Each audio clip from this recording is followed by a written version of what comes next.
Hey everyone, my name is Mike Vaughn. I am a writer at Geek Vibes Nation, and I'm also the author of The Ultimate Guide to Strange Cinema.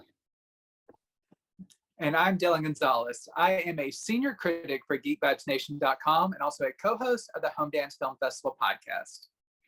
And welcome to the Video Addict new release Roundup. As always, I am so excited. We both have some really fantastic titles. And with that, I'm going to jump right in to my first one, which is The Cellar. And that is from RLJE. And first, let me just show off this really nice packaging here. Nice slipcover. And here's a better look at the back. Some nice features. I'll get into that a little bit later. That's the inside. And yeah, so I promise I don't hate all RLJE releases. Of course. Because I know last time we talked about off season, which I will kind of mention a little bit again because it's sort of similar. But just kind of like off season, I really love the setup of the Cellar. I think as a baseline premise, it kind of taps into that sort of primitive fear of the unknown and kind of what sort of lurks within the darkness. It's a nice kind of jumping off point as far as like a premise goes, but this movie just really languishes in just kind of bad dialogue, really clunky plotting, and just like a laundry list of horror cliches. It sets up tropes, but it never really subverts them in any way that's kind of fun or interesting. So that's really disappointing. Visually it's great, just kind of, I mean, not to compare this to off season again, but it's another one of those, like, the style is certainly there, like it looks fantastic, but it's very much style over substance. And yeah, I don't want to get into much like detail because there are a lot of like twists that I think kind of work, kind of don't. Is it tense? Not really. I will say that RLG does really always deliver a nice product. So I know other people have kind of dug this film. It didn't really necessarily speak to me, but if it does, this kind of has some really nice bonus material that I think that fans of the film will enjoy. A little closer there. Now I will say, I did watch. So I watched this like 2 times, like once regularly, and then with the commentary track. And I will say, I still don't love the movie, but with the commentary track, it did kind of help me get a little bit more of the creator's intent behind some things, which helped me appreciate it a little bit more. But I still wasn't totally sold. But yeah, overall it looks great. RLG always does like a really great job of like newer kind of transfers. The colors really pop. It's not a really bright movie, but it's again, it's visually really nice looking. So this new like the transfer that they have is really nice. So yeah, it's nice presentation.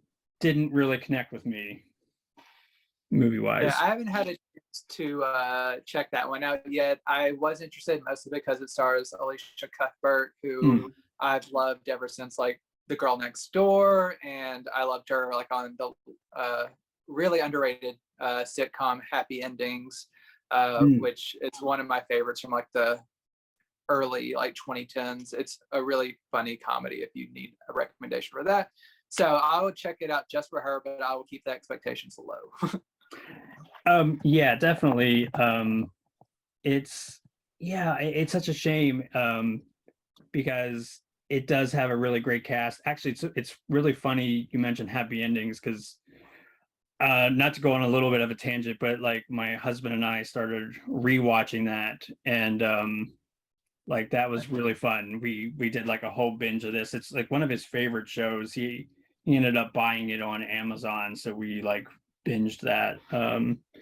But yeah, it's again, I'm not saying don't check it out. I think it it has connected with some people. It's just I don't know. I just thought this story was kind of lacking. I mean, it happens. It has to happen sometimes. My first release is one that Arrow put out, I think in September of last year, but then they just re-released it in like a standard version, and that's what I got. And that is Death Mm. Screams. It is a kind of slasher from the 80s, I believe. Here, I'll give you a look here. And I know that the original release, like if you're really into like slip covers, I It think, has like the face that like the mouth. yeah, it's like die cut. So you have the cutout, like you said. So that is missing. This release is missing the slip cover and like the booklet, which is a bit of a bummer, but I will persevere. But yeah, this was my first time watching this one, and I have to say I liked it better than I recently talked about, like Girls Night Out. I liked this one better than that one in terms of like forgotten slashers, because this one actually, even though it's kind of inconsistent in pacing, it does have like actual visceral kills and everything. Like it starts out right off the bat with like a classic, like a young couple about to have sex and then they get killed. And oh, spoiler alert, it's a slasher, so you know this is gonna happen. But then it takes quite a bit to get to the next kill, and like I'm not gonna go kill by kill, but there's like an especially stupid kill where a girl gets shot by an arrow and she just kind of wanders off onto like there's like a carnival in town, and she wanders off in like this abandoned part of the carnival, and I'm like, what are you doing? Why are you like going away from people? And then it finally like it's kind of slowly paced until the very end when there's like bam bam bam, like lots of kills in a row, which I guess is good for the finale, but it kind of makes the in between a little lackadaisical. But it does allow a chance for you to get to know some of the characters a little bit more. It's just kind of in the end, you're not really the the characters are dispatched so quickly that you're just like, all right, who's dead now? Like it's especially it taking place at night. It's like, all right, it's kind of hard to keep track of like everyone who's getting killed and why. Well, the why is because there's a maniac on the loose, but you know what I'm talking about. But it does its job well enough. I wouldn't say it's like the best slasher movie that I've seen, but it's an interesting find for me. Like I enjoyed it, and some of the kind of interpersonal, like the dialogue is not great, but it's like the interactions between the performers I think helped get me a little bit more invested in their ultimate fate. So this release from Arrow Video, I will say, and they say it themselves, this is not from the best quality source material. The print was like long lost, like the original negative. So they had to derive this new 2K scan from a like fan print, like a 35 millimeter fan print, which is badly worn and was not in the best shape. So they've cleaned it up immensely, and I give it kind of some leeway knowing that backstory of like this is either going to be lost forever or like recovered with this like fan print.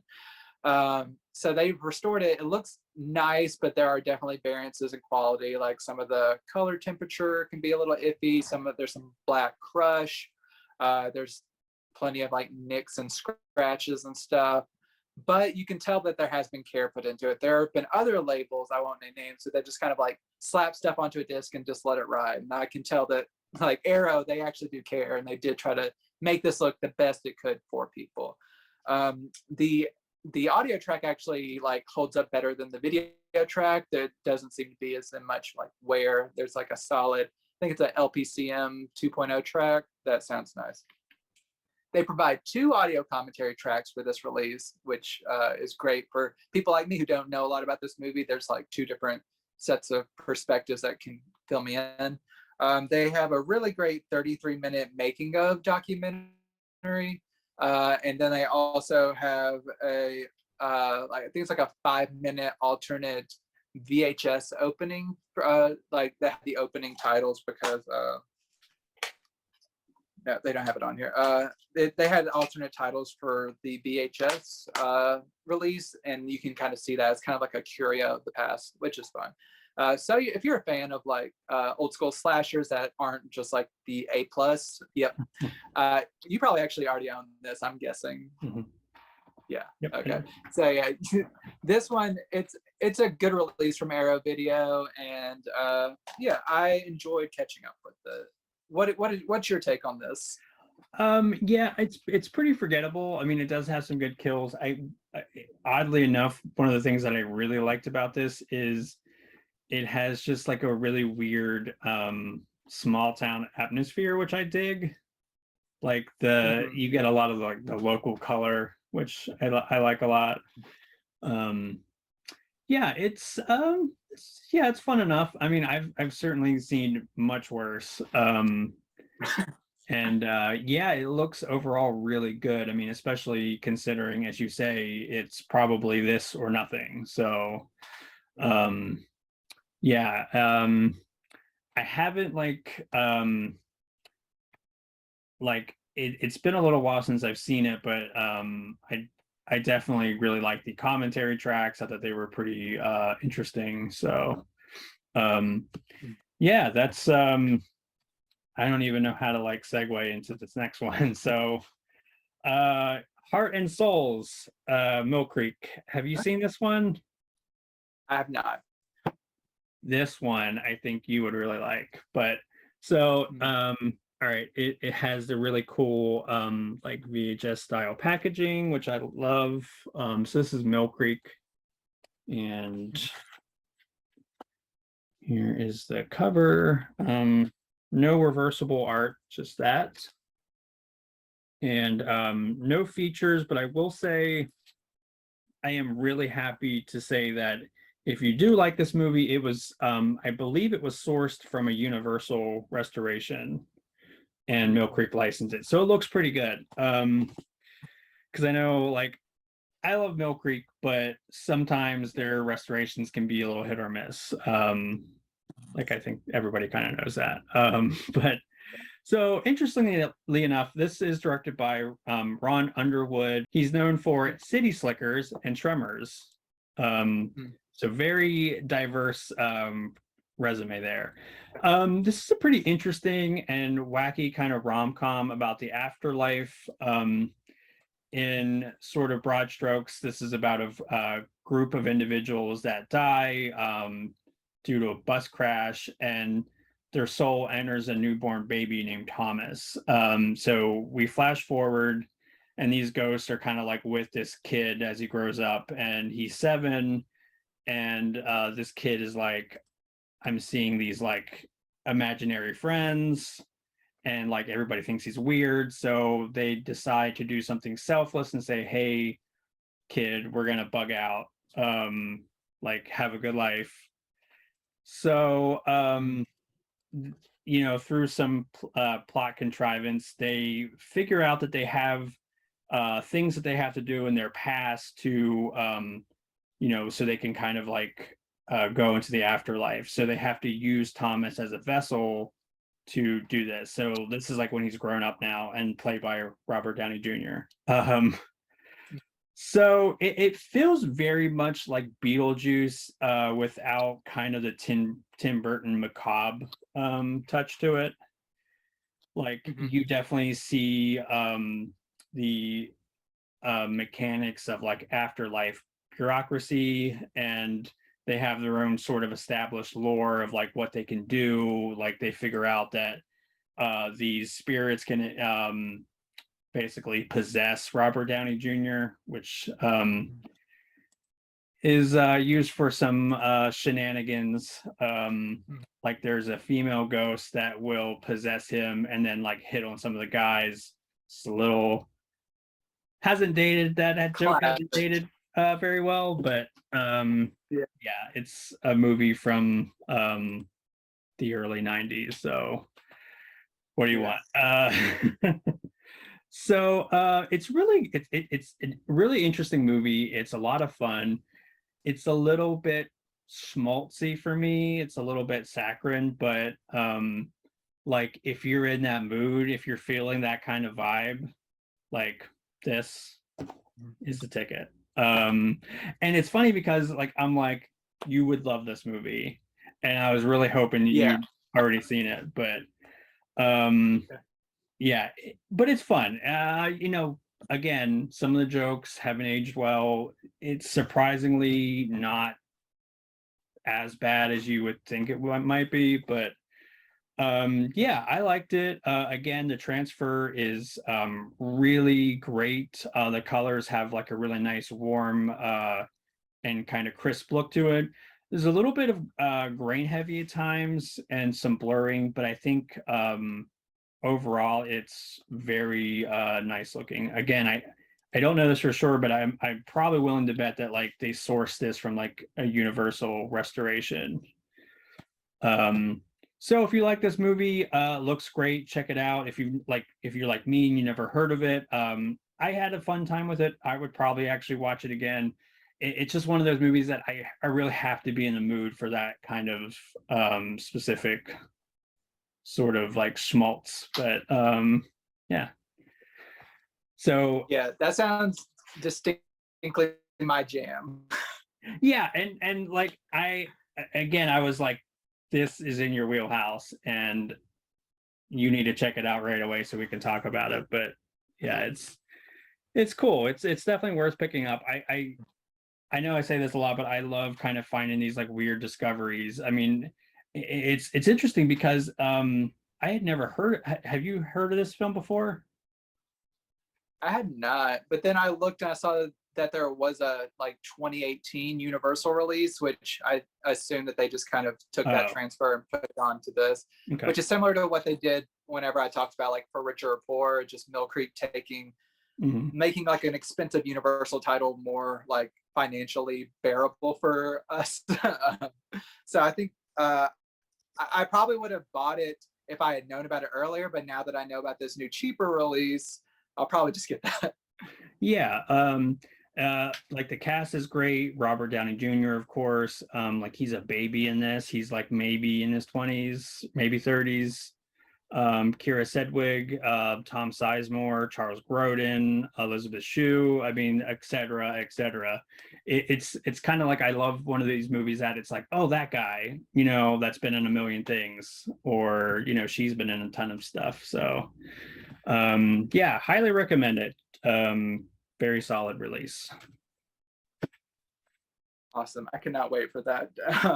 So you did a title that you thought I would love. I think you would love this one. You probably have actually seen this one, and that is the Scorpion releasing / Ronin Flicks release of The Mechanic with Charles Bronson, where, of course, Charles Bronson plays a famous, well, you don't want to be a famous hitman because you'll get arrested, but he plays a notable hitman. He's good at his job, of course, and he just, there comes a point where he ends up deciding that he needs to kind of pass on some of his skills, and he takes Jan Michael Vincent under his wing and kind of starts teaching him, and it kind of turns into almost like a buddy movie of them like taking out people together, and then it kind of evolves in kind of interesting ways. I don't want to give away any like twists and turns, but that's basically the bare bones of it. And I actually like this movie. We talked about Charles Bronson quite a bit on this podcast because he was just that pivotal 70s and 80s guy who's just in like all the action movies that just come to us. So he was really good in this. I know they did a remake of this in like the early 2010s, I believe, with Jason Statham, which I have not seen, but I have to assume it is probably not as good. But this one, Bronson's just a very commanding screen presence. Jan Michael Vincent, he does a serviceable job. And yeah, it's not like amazing, but I quite enjoyed myself for what it is. Just like a kind of like tense, dramatic action movie with like some nice twists and turns.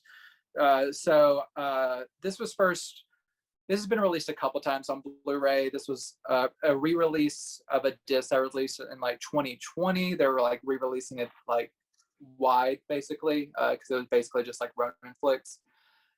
So you can now catch this. I believe it also might have been previously a Twilight Time title, but I could be wrong on that because I've been catching a lot of titles that were previous Twilight Time titles, which I'm glad those titles are getting new releases. Yep. So this release, it's pretty great. It has 2 commentary tracks. It comes from a 2K scan of the inner positive, so it looks really nice and it sounds really good. And then it also has a 14-minute interview with the screenwriter. So like I said, a couple commentary tracks and a nice interview with the screenwriter. That's a pretty solid release overall. So if you're a Charles Bronson fan, The Mechanic, it was one of the titles that I actually knew off of hand, like from earlier on. So it's kind of like more higher tier of him. So I recommend it. Nice. Yeah, I have seen that, but it's been a while. I know at one point it was on Amazon Prime to stream, and I remember quite liking it. Interestingly enough, there is a actor, I can't think of his name, but he looks a lot like Charles Bronson, and he does like these what they call like Bronson exploitation films, like recent ones. Like they have one, and the title's escaping me, but like it's this guy that's like Bronson, looks like Bronson. He's like playing that kind of character, but he's like an exorcist, but he's also like mixed with like Death Wish. It's pretty amazing. So I always have like I think usually one kind of interesting title that like I've never heard of, but I think actually is like something that I would probably revisit again. And this one is from Kino, and that is Passion in the Desert. Oh, now, cool. Oh boy, have you seen this? I have not. I read the description the other night, and I was like, "Oh, okay, that's interesting." So I want to hear what your thoughts are. Oh yeah, all right. So this is a really kind of amazing, epic, really lush. I would not really action, but I would say maybe like adventure survivalist film. And it tells the story of a young military man that's trying to basically survive in a harsh desert, and he befriends a leopard. And I think surface level, it's a very simple film. Yet I think what's kind of great is it carries a lot of really great themes that are timeless. Like what you would do to survive, like the cost of life and the frailty of life, and basically going through this literal and metaphorical transformation. I guess this movie is pretty notorious because I guess, I mean, it's a little more complex than this, but it's essentially this man that sort of falls in love with this leopard and like has this really interesting bond with him, or her, I'm not sure which, but anyways, like right there is like a picture of kind of when he sort of like goes through this transformation to make himself look more like this leopard. Yeah, it's just really weird and interesting, but it's only like 91 minutes, so it like clips along at a really good pace. It's just beautifully shot. This restoration is incredible looking. So this is like mainly like an outdoor movie, and like it's just everything looks spectacular. Like this isn't a particularly vivid movie as far as like colors go. I mean, it's in the desert, but I mean the colors still really pop. Again, it's just very weird and offbeat, but I was kind of mesmerized by it. It's kind of hard to explain if you haven't really seen it. It's just like this really like I don't know, I guess like love story, but like also I mean very unconventional, obviously. It's not explicit or anything. There is like a scene where he like looks like he's gonna make out with the leopard and then like licks it. So that's a whole thing. Um, the other thing that I wanted to mention really quick also is I was very impressed by it. There's a few scenes where it looks like they kind of cheat as far as like maybe the leopard's not really there or they're using like a puppet or something, but I would say like 99% of the time it looked like it was like there on set with the actor, and like to me that's incredible. Like that you have the hubris and the machinations to like train a leopard like that and it not eat your face off is pretty awesome. So yeah. Yeah. Unfortunately, there isn't any features on this. This kind of would have been neat to have like a commentary track or even like a historian talking about this film, because there is a lot of like, so this is like during the Napoleon War. So I think that some context behind that conflict and sort of the like underpinnings of the story would have been really interesting. But uh, again, really nice, really cool discovery. I love highlighting stuff like this because it's like things that I don't think really get covered and talked about a lot, but I think it's worth a blind buy. It's really interesting. It's so weird to think that this was made in 1997. It's just I don't know. It feels like something you would see in like an 80s kind of grindhouse, like a grindhouse film with some prestige to it. So yep. Yeah. One side note, like I am very interested to see that. If I'm not mistaken, I believe it stars an actor who was in the television adaptation of The Exorcist, which I just want to give a plug towards because that show, it sounds really misguided, like if you just said like an Exorcist TV show, but that should, like, I think it ran for 2 seasons on Fox and it was actually really good. So if anyone in our audience hasn't seen it and they like horror stuff, which if they're watching this they probably do, I highly recommend both seasons of The Exorcist. It's a lot of fun. I'm guilty of that, but I will check it out. You haven't seen it? I haven't seen it yet. I think you'd like it. It's actually really well done. Am I thinking of something else, or was Gina Davis in that? She was in the first season, yeah. Okay. Yep. I think maybe I started it and just didn't finish it, which isn't a commentary on the quality. I think it was just a lot of stuff going on. But yeah, I'll have to check that out. Well, that's another recommendation, folks. Check that out as well. Yeah, it's not on physical media, but I think it's probably on Hulu last I checked. So there you go. Awesome. I don't really have a great segue for this because it is the polar opposite of everything we just talked about.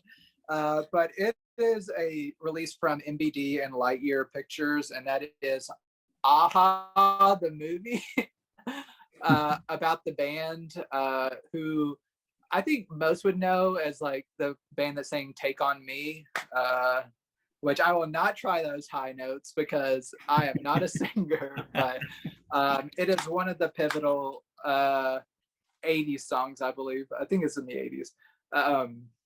But that song was everywhere, and that's pretty much all I knew about them. It was like, they are the group that sang Take on Me, and I love that song, but I did not know beyond that. So I was like, let me learn about them.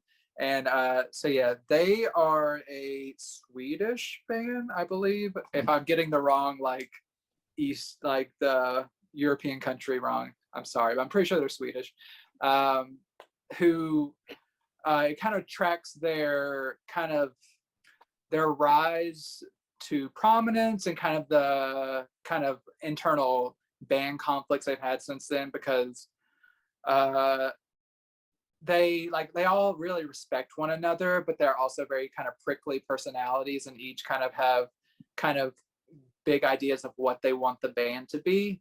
And a lot of the songs that they put out are not like Take on Me. They're very like musically different and kind of daring, and you see them as they're wanting to like kind of wallow in that pop stardom, but then at the same time try to like progress their sound, and then they try to like imitate what they think people want them to be to like little success. So it's kind of like tracing their ups and downs while always remaining, even if they weren't foremost in my life, like one of the biggest bands in the world, like selling out arenas and just constantly just dominating music, like at least internationally, if not in the US. And you kind of also see that conflict of like whether they want to like try to court the US audience, or if they want to kind of play to more their international audience, and that kind of conflict.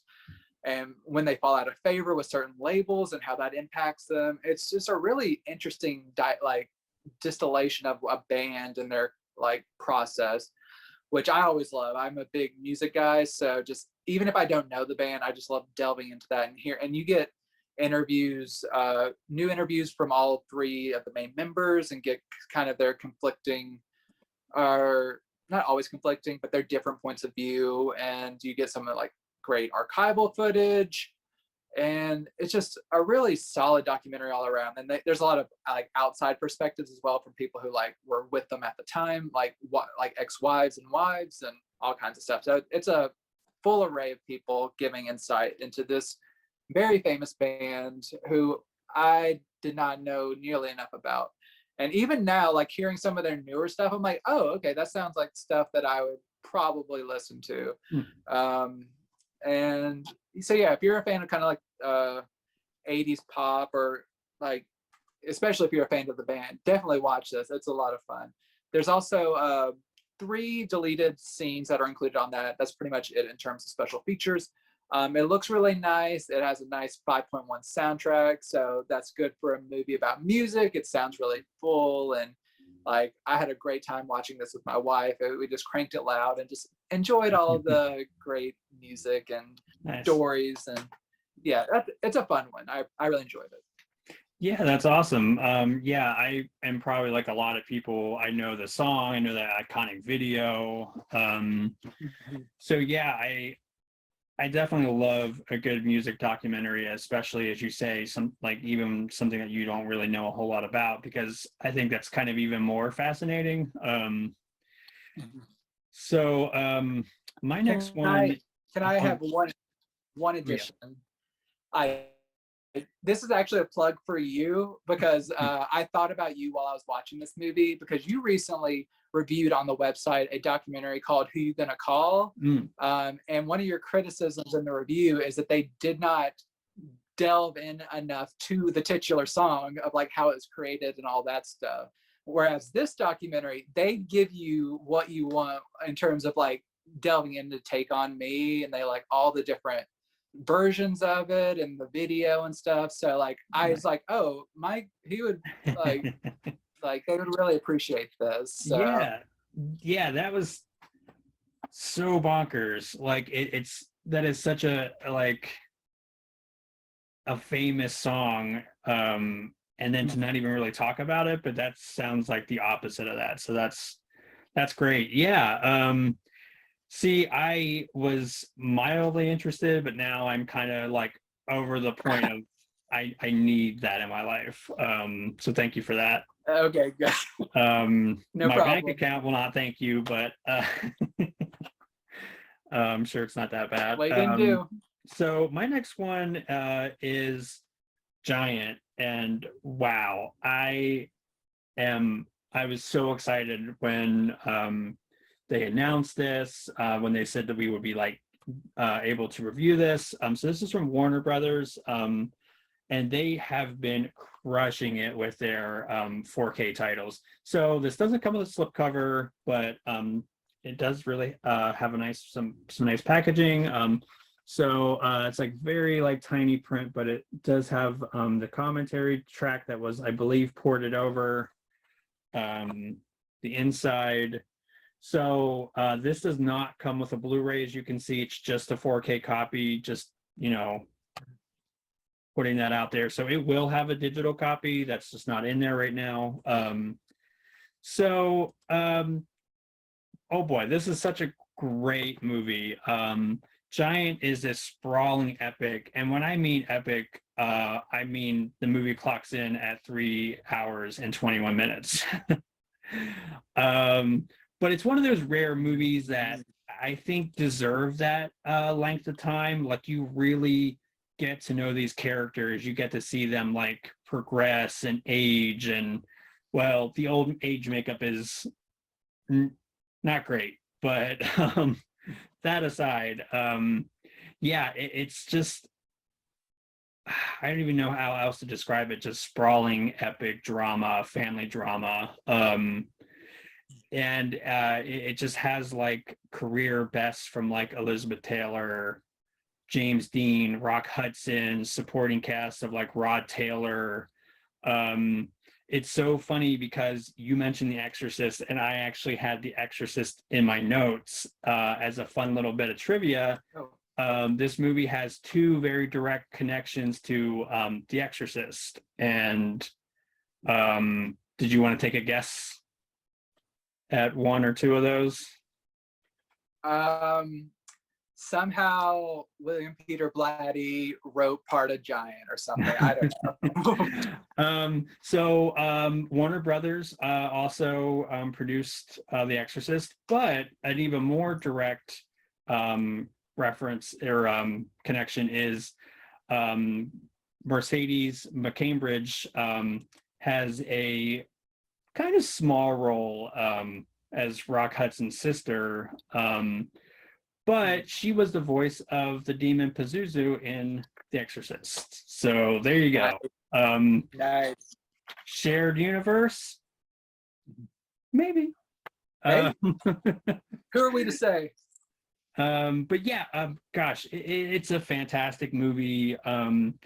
It's always kind of bittersweet to see James Dean in something, because of course he only made like 4 or 5 movies before he died.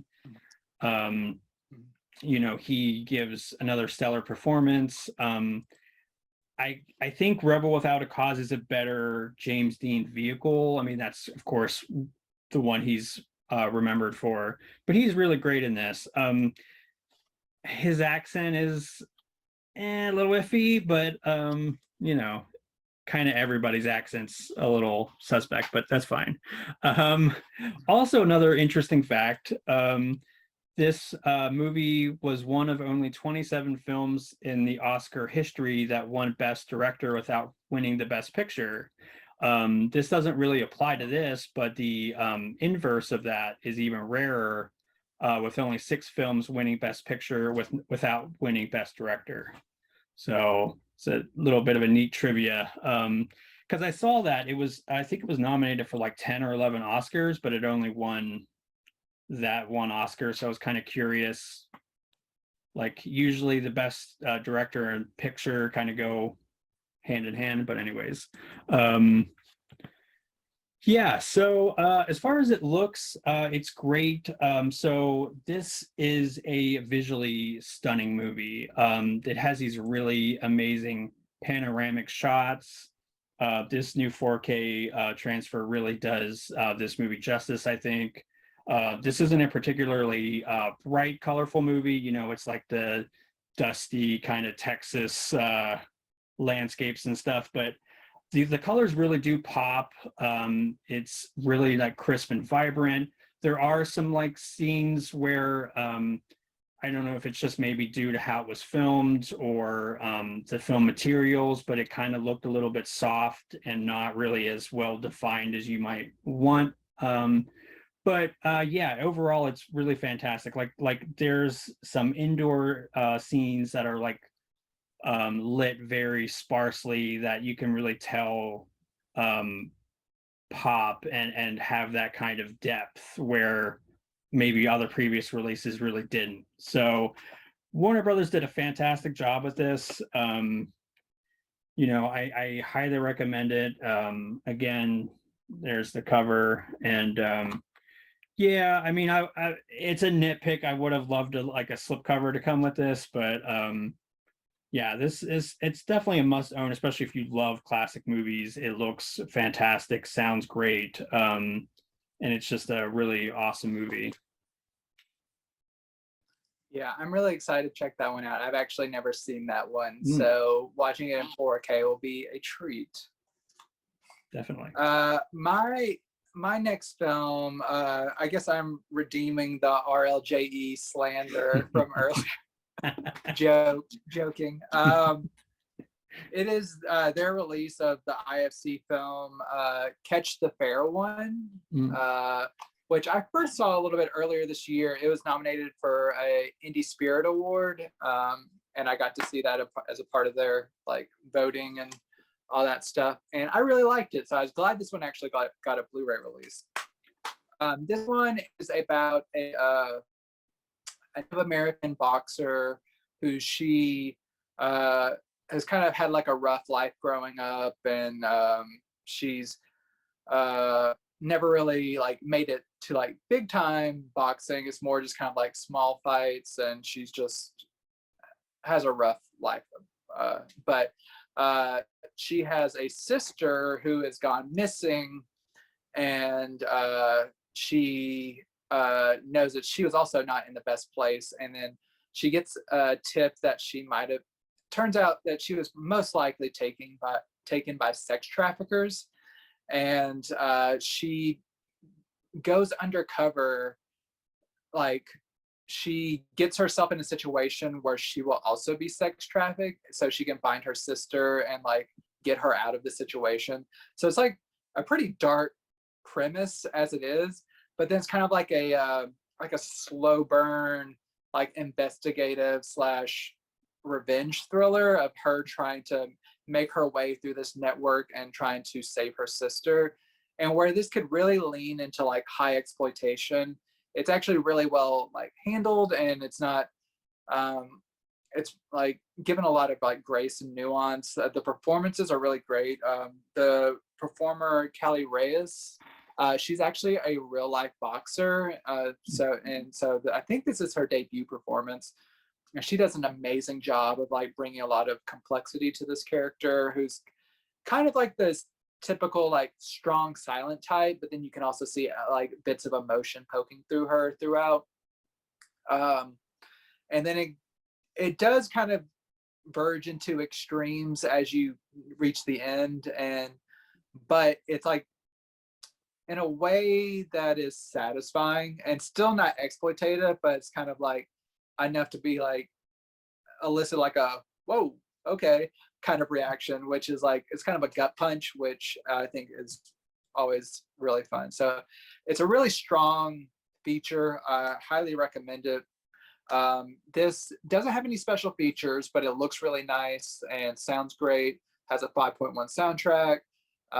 And yeah, it's a solid release from RLJE. It's one of those kind of under the radar pictures that if you don't know about it, you might not ever see it unless you like stumble across it maybe on like Hulu one day. But this is me pointing out like this is worth your time. This is a good like solid drama. If you like independent features, this is definitely a good one. So yeah, Catch the Fair One. I'm glad it's finally out on Blu-ray. Yeah.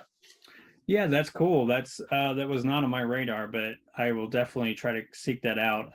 Sounds really interesting. Um, Again, not a great segue, but I got Aquaman, King of Atlantis. So you don't think talking about sex trafficking going into Aquaman is the best transition? It's a little jarring, but that's what we do here, you know? Yeah. I know you're a fan of like the DC animated stuff. Have you seen this show yet? I have not. I wrote about it whenever it was first announced like it was airing, and I saw like the list of voice cast, and I'm very excited, but I have not been able to watch it yet. Yeah, it's a lot of fun. So I will note one thing. So this is obviously DVD. I believe, as far as I know, I checked, I did not see a Blu-ray release of this at this time. I know it's also streaming in like HD, so that possibly could be the reason why. But you can obviously physically own it if you want to. We got a nice slipcover here. And the inside. And yeah, it's okay. So it's really fun, but I will say that either you're gonna love this animation or you're not. I really like it. I love it's very garishly colored. The animation style again is very polarizing, but I enjoyed it. It has that kind of rough DIY like polish, but it looks like, you know, something that you may have like doodled in your sketchbook, which that sounds like a negative, and it's not.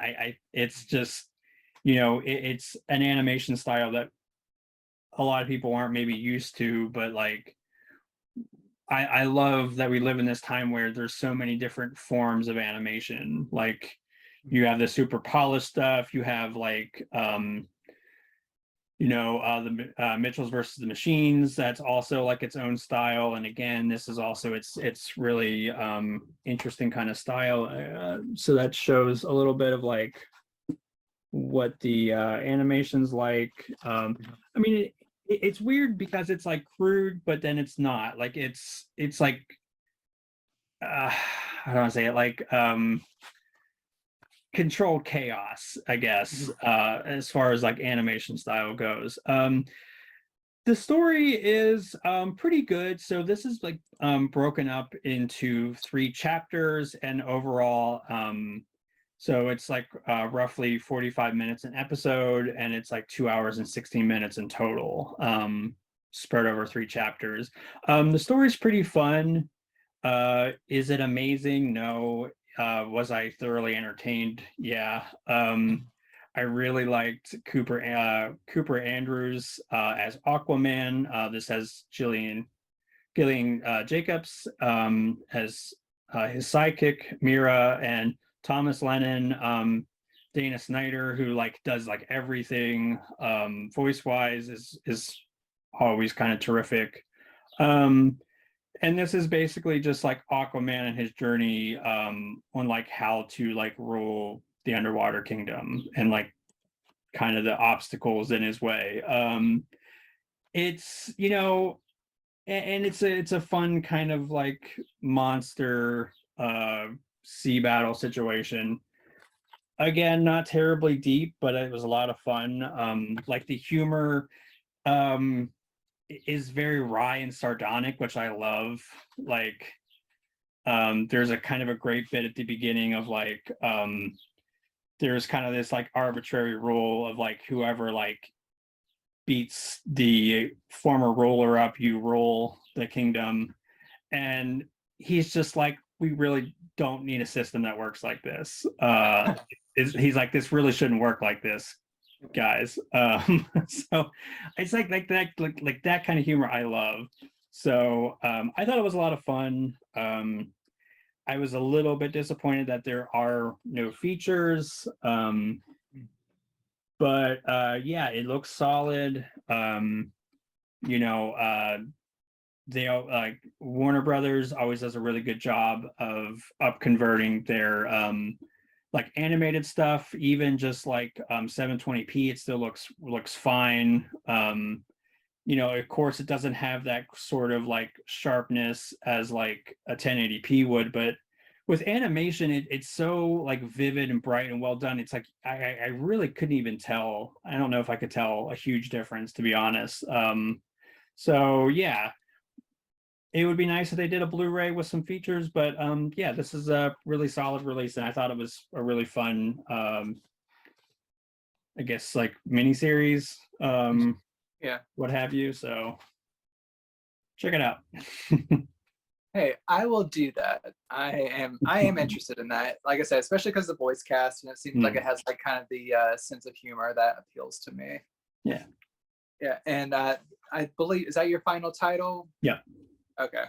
So yeah, I just have a couple more. I won't be terribly long on these, but I'll start out with a pair from the MVD Rewind collection. And so I have Monday Morning and Vampire's Kiss. So I'll go one by one. So yeah, Monday Morning. I had actually never heard of this prior to the MVD Rewind collection, and let me just show off the nice packaging. There's that slip cover, this same artwork underneath, and it has reversible cover art with the like an alternate title called Class of Fear. So got that, and then it also comes with a fold-out poster, like a lot of the Rewind collections do. So you got,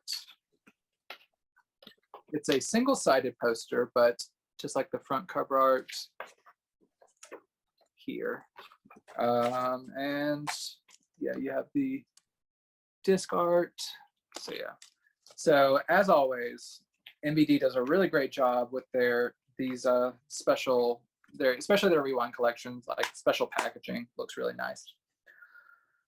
So this film, whenever I first saw it, like this cover art, I thought it was a horror movie, but it is not a horror movie. It is more of like, I've seen it described as kind of like an after school special, which kind of, but it's more, a little bit more grounded than that. I will say the content of this movie, certain people, especially with certain things that have been happening in the country in recent months, it will not sit well with them because it involves like guns in schools. And so the basic story of this is there is kind of like a class division between kind of the rich snobby people and kind of the poor lower class who have been like moved into this school, and all of the rich people hate them and kind of terrorize them in different ways. But there is like a little bit of crossover where one of the main guy, he has like kind of like a romance with one of the rich girls, and there's like misunderstandings and tensions flaring of the rich people trying to like take down the lower class, until one day it escalates to such, things happen in between, but it escalates to such a degree where the rich people decide, like the rich preppy people decide that they're going to bring their original plan is to bring a fake gun to school, or a gun with blanks to school, and scare the daylights out of this kid. What actually happens is like, oh, we couldn't find blanks, so we just decided to bring a real gun to school, and like maybe our tempers will go so out of control that we might actually kill this kid. And it's just like, okay, this escalated over like a weird feud. But then their target, he ends up getting away, getting hold of the gun, but then they turn it on him and make it seem like he was the kid who brought the gun to school, and then a teacher gets shot. This isn't really a spoiler, but then it just turns into like a standoff of like this kid being like feeling wrongfully like saddled with this gun violence when he was the one who was like the victim of it, basically. So there's a standoff with police, and you go from there of him. It's like a pot boiler drama of just like what this kid doesn't know what to do, and like he's holding hostages because he doesn't want to, he just doesn't know what to do. So it spirals out from that. It's very short. I think it's like sub 90 minutes. Nope, it's an hour 45 minutes, so it's still not too long. And it keeps your attention pretty well. But I will say, if this happened in the modern times, none of this stuff would fly. Like the stuff that they are able to just like get away with. And I will say there's certain elements of at the end of the movie, I was like, what? Like this is the takeaway from the movie. Like I said, I don't want to spoil it, but like there's just a very lackadaisical attitude towards bringing guns to school. That's what I'll say. I'm just like, this is wild. So there are definite issues with this movie, but it's kind of like a after school special-esque, but like a little bit better kind of drama. It succeeds, but it's definitely very dated, especially in light of modern times. This release, I will say, it there are definite issues with the transfer. There are a lot of like flashes of like damage, like it kind of looks like a quick like scanning like VHS type line across the screen like every once in a while, and there's like noticeable bits of damage, but you can tell this is a title that has not been taken care of over the years, and it's probably one of those things like Death Screams where it's like there was not going to be a lot of salvaging this. It could have been lost forever, or you kind of get like do the best with your restoration and kind of let it out into the world. So it looks decent, but it's not like the most crisp and clear type of movie. Where this really like excels outside like the packaging, it has I want to get this right, a 53-minute interview with the director where he talks about like the making of this movie. And then there's also another 24-minute interview or featurette on the director, because he's mainly known as producer, and he made movies like Double Dragon and just like tons of like cult films from like the 80s and like onto more of the current day. So there's kind of like a retrospective on his career and stuff. So that's really fun. So they did a really good job with this. It's not like high class or anything, but it's an interesting drama. So yeah, my next title, like I said, is Vampire's Kiss with Nicolas Cage, which I had heard of because it has Nicolas Cage in it. So I was very excited to check this one out because this was previously available through Shout Factory / Scream Factory in a 2-pack with High Spirits, which I have not seen. Here is the reversible cover art. And like the other release that I just showed off, this also has a fold-out poster. Here, yeah. Yes. So yeah, that Screen Factory release is out of print, but I have been told by my colleague here that he might, or they might have a copy. Yeah, show it off. So this is signed by the producer, Gary Sale, and Oh, cool. he was really nice. He also had a lot to do with Madman, which is one of my favorite 80s slasher movies. Yeah. And so you'll get into this more, but I believe it also ported over this commentary track that was on this, which I believe was in turn ported over from a previous home video release. So I love this movie, obviously, enough to... You should take it. Like, tell us about the movie, since I'm doing 3 in a row. Yeah, so it's basically Nicolas Cage, who is this, I believe he's like a book publisher, and he has this really strange cadence, and he is bizarre even before all this stuff goes down. But he meets this mysterious woman. They have a really fun tryst, and he believes that he was bitten and that she was a vampire, and he goes insane and dons plastic fangs and chases chickens around New York. And oh my gosh, I love this movie so much. Oh, fun fact, the victim in the movie, the only person that actually dies in the movie, without spoiling it, and later on anyways, is Larry Cohen's daughter. And Larry Cohen, of course, is the really famous film director who sadly passed away a few years ago, but that's his daughter. And I got to talk to her over the phone Wow. for a book of mine. She was really fun to talk to. She said she loved Nicolas Cage. She loved doing that scene.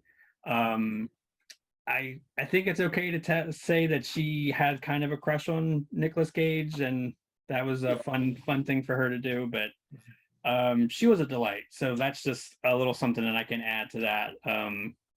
But I don't want to No, hog this whole thing. But oh gosh, I love this movie so much. I love this. I love that like there's like a guest like just we're working in tandem. We're trying to like talk about this movie, which I was very excited to get to this because I just recently got to see The Unbearable Weight of Massive Talent. So I was just kind of in a Nick Cage headspace where I was just like, this is the perfect follow-up. So Nice. like, and this has like it's like the template for one of the memes I always see about Nicolas Cage where he's like freaking out. So like that was fun to see that where that came from. So yeah, I was really glad because I wasn't gonna pay out of print prices for your precious disc that you have here, but NBD came through, and while I'm pretty sure it's just like it's probably pretty close to that transfer. It's not like a new restoration or anything, but it's in print again, and it looks pretty good for like what it is, and it sounds nice. Like I said, it has the commentary track. It does have Nick Cage on it and director Robert Bierman, and it has like some like trailers and stuff. So yeah, it's if you don't have that old release and you're a Nick Cage completist, it is now back in print and the highest recommendation. Yeah. Michael here, Michael loves it, and that's all you can want. Yeah, it's such a fun movie. I remember the very first time I seen it, I was just blown away by how like extreme Nick Cage it is. Well, like that is the meme worthy scene. I don't know if you can see that very well. Yeah. And as far as high spirits go, it is not good. So Oh. you are not missing anything at all. I basically I got this for this, but I'll probably even though I'm like I have a lot of the classic rewind stuff, so I'll probably end up getting that again anyways. But you just can't have too many copies of Vampire's Kiss. So there, that's the quote from the episode. Like that's what we got. And then my final title, I think you'll also have a little bit to say on this based on previous conversations we had, but it is a movie from MBD and Giant Pictures, and that is the FP, which stands for Fraser Park, which is just a frankly odd movie. I was not prepared for this. So I guess the easiest way to describe this without going into all the nuances, I guess, with this movie, you can call it nuanced. It's a supremely dumb, but I mean that in the best way, movie about like a kind of not quite dystopian future, but a future where there's like distinct like factions that are like kind of warring against one another, and they like settle disputes via it's not Dance Revolution, but it's like Beat Revolution, I think. So it's like an offshoot. It's a dancing video game. So that's how they settle disputes. I saw one quote that compared it to like a takedown of like 8 Mile type, like that type of like kind of archetype, which I once I heard that, I was like, yeah, I can see that. But this movie has such a specific sense of humor that you will either love it or hate it. And I'm still not sure which side of the spectrum I'm on because I was watching it and my mind just couldn't like comprehend some of the things that were going on. And like the jokes were said so straight faced. I was just like, do I love this? Do I love how like seriously they're taking this? And it's just like a really bizarre sense of humor. Really, one of the things that drew me to this, I don't know why, considering he has such a very small role in this, is that Clifton Collins Jr. was in this movie, and I was like, oh, I like him. And that was my gateway into this insane, just kind of sense of humor that this movie has. And so yeah, I don't know where I'm at right now. I'm gonna have to figure this out by the time I write my review. But it's a ride. I'll just say that. And if you're into just like really oddball sense of humor, give this a shot. Like I said, it's very polarizing, but I think I'm leaning towards that I liked it. It's just it's a movie, and it looks the Blu-ray. It's good. It's I believe it was previously put out like by like Draft House Films long ago, and I think that's been out of print, so you can now own it again. It looks nice. I think there's only a trailer on it, unfortunately. I wish there was like an audio commentary track so the director could explain himself. But but it's a good release if you're like a fan of just like odd humor. But like I know you have a little bit to say on this movie. Yeah. So first of all, I love it. I kind of fell in love with it when gosh, I think I rented this as a oh my gosh, I can't talk. Netflix disc. And I actually got to know the co-director and writer Jason Trost, and he's like the again director, co-director, co-writer, and star. That's him. And so he sent me the sequel, and he was really nice enough to sign it for me. Cool. And this is also really fun. I think it's highly worth checking out. I want to have Jason on the show. I know I've talked to him about like maybe going on and like talking about the movie and maybe explaining himself, as you say. Yeah. So yeah, but it's a lot of fun. Yeah, gosh, it has such a good cast. I know you mentioned some of the cast, but like just a shout out to Sean Whalen, who is such a prolific cult actor. He's been in like Twister. He's probably best known for playing Roach in The People Under the Stairs, if you've seen that one. I have not. But add it to the list. Yeah, he's has, my gosh, over 130 credits to his resume. So and I believe I've talked, I never formally interviewed him. I know I've talked to him a little bit about this movie. But he of course loves that role. Do you know who I'm talking about? Like his character? If I'm remembering that correctly, he's Stacy's dad in the movie, but he's like a really pretty colorful character, to say the least. Yes. Okay, I got you. Yeah, that's a very hateful role. Yeah, but like he does it well. He does it well. I'm just saying that character is not the most pleasant. Oh no. But yeah, I really like it. I love, it's got this really weird, interesting like world building that I think feels pretty effortless. Is it perfect? No. Did I have a heck of a fun time watching it? Yeah, and that's kind of all that matters. So yeah, I know his schedule's pretty crazy.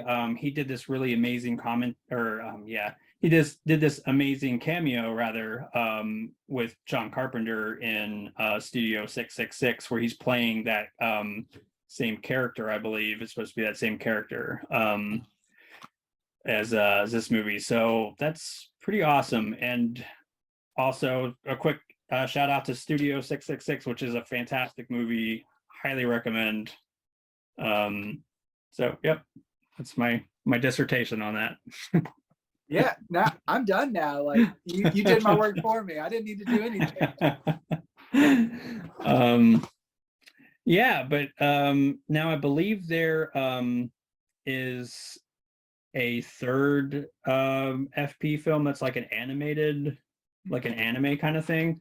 I know that I believe Jason does sell his sell copies of all three of them. And I can link that in the description because he's a friend of the show and really awesome. So like I'll give that, I'll link that in the description. I believe they're like pretty moderately priced, and he'll like sign them and stuff. So Awesome. yeah, but that's awesome. No, it's funny because I don't have the first FP. But as you say, it was out of print for a while. Yeah. But now it's not. So awesome. Yeah.